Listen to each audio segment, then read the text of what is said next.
nu skal vi høre en historie. Den handler selvfølgelig om Mooni. Og Mooni er jo en dejlig, rar, glad ko. Hvad er nu det? Den ser ked ud af det. Der var nemlig en gang, hvor Mooni var ked af det.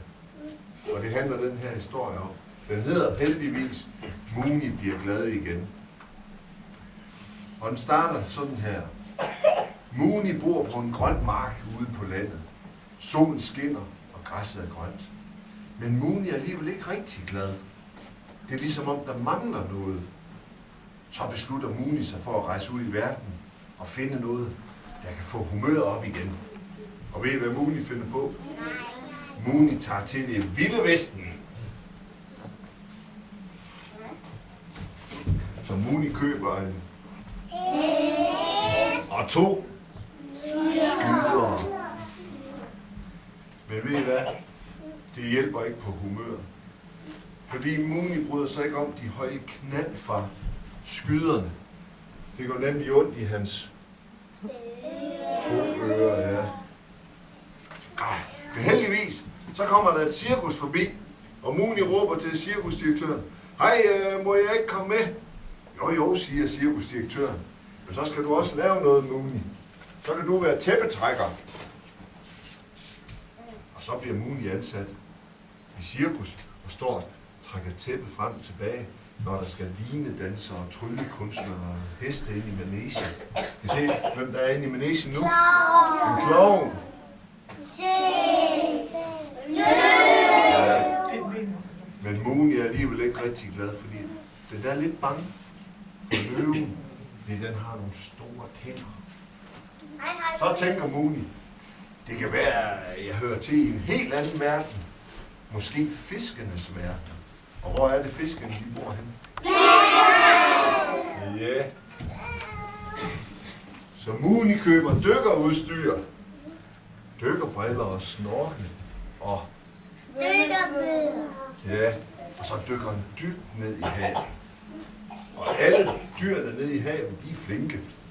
Men Mooni kan ikke snakke med dem. Og søgræs, det smager ikke ret godt. Har I før smagt søgræs? Nej. Nej, men det smager altså ikke ret godt, og slet ikke, når man er en landko. Nej.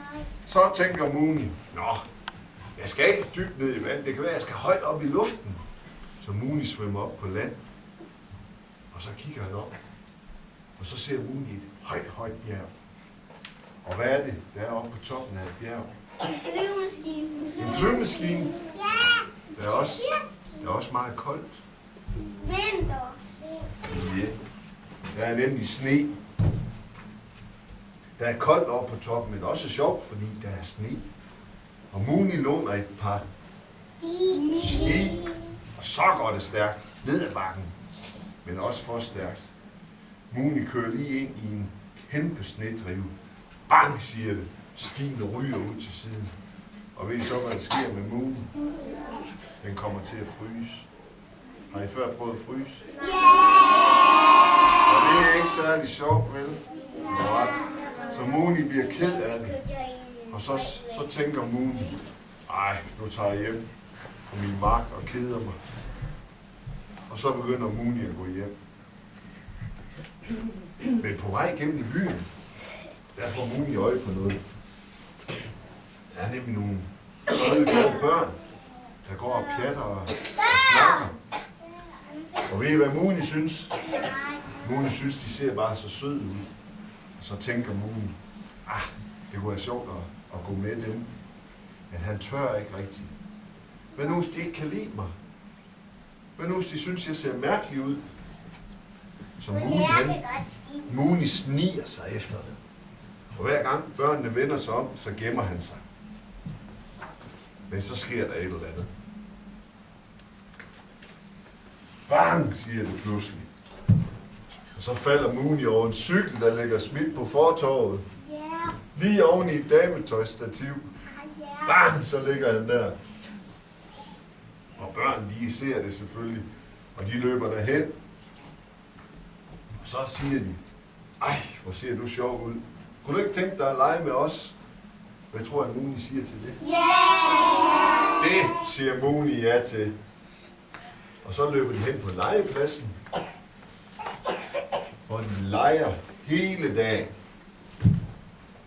Og se, Mooney bygger et kæmpe tårn af klodser. Og børnene synes, at Mooney er så dygtig.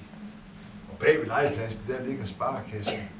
Og se, direktøren han kigger ud af vinduet. Han kan godt lide at se, når børnene de leger.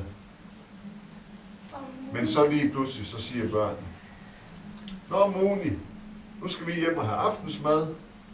Og så skal vi i seng. Hvad tror jeg så, der sker med Mooney? Så bliver Mooney lidt ked af det igen. Farvel. Nu legede vi lige så godt, tænkte han. Men så kan Mooney høre en stemme bagved, der siger, det er sparekassedirektøren, der råber. Hej du der, ko! Prøv lige at komme herhen. Så Mooney går hen til direktøren. Jeg kan se, at børnene synes, du er en rigtig god legekammerat. Kunne du ikke tænke dig at lege med de børn, der kommer her i sparekassen? Og du er jo også god til at stable ting. Ved du, hvad du kan? Du kan bo i vores bankboks, og så kan du jo stable pengene, når der ikke er nogen børn at lege med. Hvad tror I? Mooney siger til det? Ja! Den siger ja. For hvis der er noget, Mooney kan lide, så er det at stable ting og lege med børn. Og ved I, hvad direktøren han gør?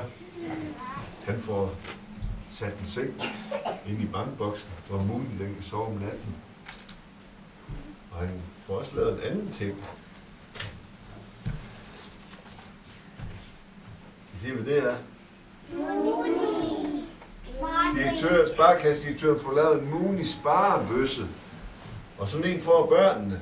Og hvad er det, man bruger sådan en sparebøsse til? Til at tage penge i. Og hvad så, når den er fuld af penge? Hvad gør man så?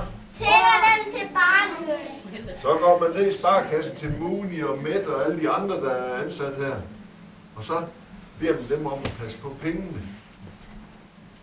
Og så når man har brug for penge, så kan man komme ned og hente dem.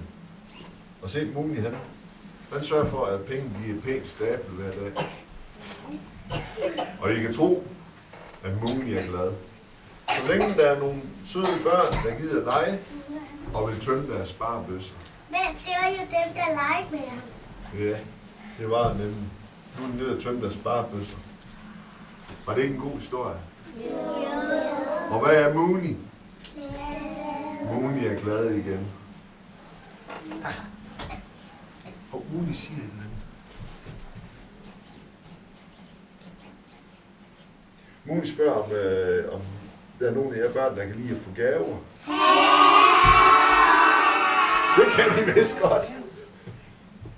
Jeg kan! Skal de have nogle? Jeg kan! Ja! Mooney siger, at de skal have nogle gaver.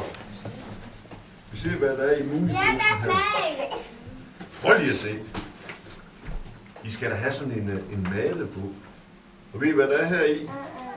Der er alle tegningerne fra den Moon-historie. Moon bliver glad igen. Og så kan I jo selv bestemme, hvad for nogle farver, der skal på. Ja. Og sådan en får I alle sammen. Og jeres pædagoger får lige alle gaverne med hjem i nogle tasker. Og så når I skal hjem på børnehave i dag, så får I de gaver her. Og ved I hvad, hernede, der er selve historien. Så kan I få, hvis I kender en, der kan læse jeres forældre for eksempel, så kan de jo læse historien for jer igen. Så I har lyst til at høre det. Så kan I få de store bror til det. Skal de have flere gaver? Ja, det skal I. Ja, I skal da også have et penalhus med farver. Sådan en har jeg. Så har du 2. Jeg har Så kan I komme i gang med at male i malebåden med sammen. Jeg har den FC Barcelona i. Det har jeg. FC Barcelona. Det har jeg. Ej, I skal også have sådan en nøglering med en linje. Det er sådan rigtig, så putter man sin nøgle i der, og så er linjen væk, så passer den på nøglen. Skal de have mere Moon? Ja, måske det vigtigste af alt. Jeg har lige hernede. Ved I, hvad det er? Det er Mooney-guf. Og det har jeg derhjemme. Vingummi-kør. Det har jeg derhjemme. Fordi jeg så Har du ikke spist det? Sådan en skal I også have. Og ved I hvad? Når I går herfra, så skal I selvfølgelig også have et flag. Skal vi lige se, om det virker muligt? Ja, det virker fint. Sådan en skal I selvfølgelig også have. Hvor er der flere, Muni siger et eller andet. Muni spørger, om ikke nok vi kan tage en sang mere. Er I med på den? Så skal det være Muni legesang.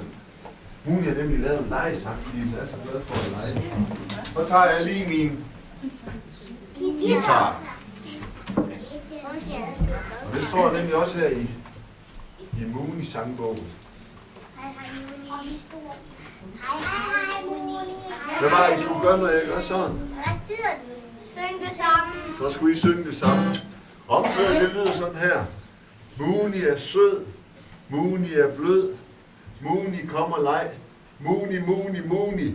Kom og leg med mig. Muni, du er sød. Muni, du er blød. Muni, kom og leg. Muni, Muni, Muni. Kom og leg med mig. Vi kan trykke næsefladen. Vi kan trykke næsefladen. Vi kan råbe ostemad.